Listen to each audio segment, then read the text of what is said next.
Welcome to another Tmannphotography vlogs. In today's video, I'm going to be with 3 different types of lenses for iPhone and camera and explaining which ones you should get. So starting off with iPhone. The iPhone comes with a really good front and back camera. That's what I'm recording on right now, is the back camera. And one of the features I've seen on it is you can get up to 4K on iPhone 7 and above. Some of the things you can also get for an iPhone are these attachable lenses. I got this kit for about $20 and it comes with a telephoto, a wide angle, a fisheye, and a lens that makes things into stars. It's kind of interesting. So while some of the times this is good, like if you only have a phone and you don't want to carry around these huge lenses, you could take some of these smaller things like this. And they're not very expensive, so they're pretty good. Unfortunately, with these smaller lenses, it's hard to put on the camera. So right now, if I put it on, it's like that. And you could, hello, and you can see that. But it's not that good, and it's hard to put on, and it's hard to make sure it's exactly over the camera. And sometimes if it's not, it'll actually cut out some of your picture. So some of your picture is black, which isn't good because it doesn't fill the frame. Now, moving on to cameras. I have these 2 lenses. I have a wide angle 15 to 140 and I have a telephoto 100 to 300. I'm also getting a macro lens, which is going to be 90 millimeters, and it's going to be for focusing on things up close. So if you've seen my blog, I like to take pictures of nature, things up close. I've been able to do that with both of these lenses right now, but it's not been really effective. So I'm getting a macro lens, and that's what that's for.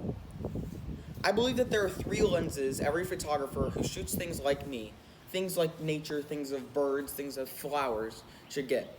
So starting off with a telephoto. I travel a lot, and I like to go to different cities. So if you see in my Seattle collection, I'll take this, and I was on a ferry, and you could see the entire downtown of Seattle. So I took my wide angle lens and I just opened it up all the way to 18 so you could capture the entire city. And I thought that was really cool. Now, let's say that you're in the city and you're trying to capture some details that are far away. So for instance, I was on this Space Needle and I wanted to zoom in on something down below. You could use this 100 to 300 telephoto lens to zoom in all the way to something far away. So you can, found it. You can do one of those. But when I've been taking pictures of flowers, I've been struggling a little bit. I don't know whether to use this wide angle or this telephoto because it's right in front of me, but this one doesn't focus until 6 feet in front of you. And at 6 feet, and even at 300 millimeters, it's not that close for a flower. And this one is a little shorter, at about 4 feet, where it focuses, its minimum focusing distance. But the zoom doesn't cover it all the way. So what am I supposed to do? So I put on order a macro lens so that you can focus on things closer up. So that if I was shooting this lens for the phone, I could get this entire first side in focus. And the background's all blurred and everything really nice.